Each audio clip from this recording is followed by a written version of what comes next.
আলাইকুম। আপনারা সবাই কেমন আছেন? তো আমি ঢাকা থেকে দিনাজপুরের উদ্দেশ্যে রওনা দিয়েছিলাম। তো অলরেডি আমি পদ্মা সেতুর কাছাকাছি চলে আসছি। তো আমার সামনে ২ টা রাইডার খুব বাড়াবাড়ি করতেছে। মানে কি, তারা আমাকে ওভারটেক করতে দিচ্ছে না। তো আমি অতটা প্যারা নিলাম না যে তোমরা সামনে থাকো ভাই, আমি তোমাদের সাথে হাড্ডাহাড্ডি লড়াই করতে চাই না। হ্যাঁ? যখনই আমি তাদেরকে ওভারটেক করতে যাই তখনই তাদের স্পিড বেড়ে যায়, আবার আমি সোলো করলে তারাও সোলো করে। কি একটা ব্যাপার! যাই হোক, আমি তাদের সাথে হাড্ডাহাড্ডি লড়াই করতে চাই না। আমি নর্মালি ৮০, ৯০, ৯২, ৯৫ টানে আসতেছিলাম, আমি সেই স্পিডেই রয়ে গেছি। যেহেতু আমি একটা লং ট্যুর দিচ্ছি, অতএব আমার উচিত তাদেরকে অ্যাভয়েড করা। তাই আমি আর তাদের সাথে টানাটানি করলাম না। আমি আমার মতো করে ওদের থেকে আলাদা হয়ে সাইড নিয়ে গাড়ি চালানোর চেষ্টা করলাম। কিন্তু এর মধ্যে তারা আর কি আমার পিছু ছাড়ে না, মানে আমি স্লো করলে তারাও স্লো করে, কি একটা অবস্থা! তো তখন আবার আমি আমার স্পিডটা একটু বাড়াই নিলাম, বাড়াই নিয়ে তাদেরকে ওভারটেক করতে যাচ্ছিলাম। এই দেখেন আমি কিন্তু ওভারটেক করলাম। এটা হলো কি, পালসার N160, তাকে ওভারটেক করলাম। কিন্তু দেখবেন যে সে কিছুক্ষণের মধ্যে আবার আমাকে ওভারটেক করে চলে আসবে।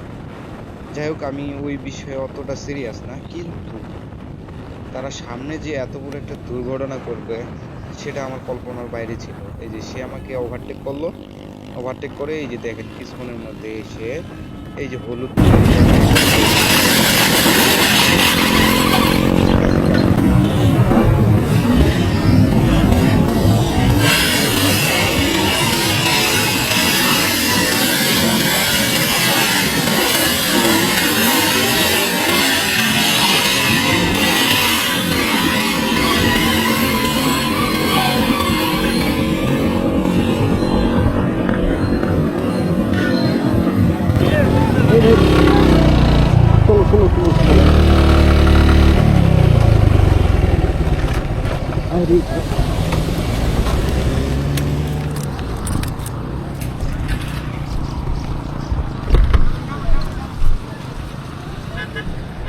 আরে এভাবে কেউ গাড়ি রিড দেয় ভাই?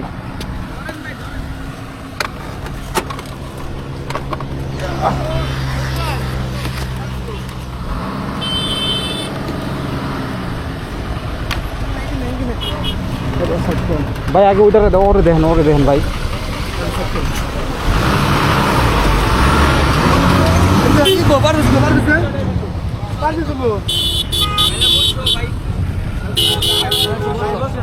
ভাই একটু বসান। আপনারা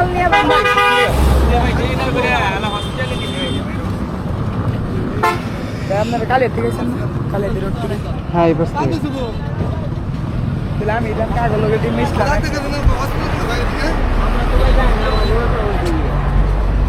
এই ভাই এনে বসে না রাখা হসপিটাল কোন জায়গায়? দোকান পারে যায় এলাঙ্গা যাইতে হবো। আশেপাশে কি মানে এইভাবে পয়সা না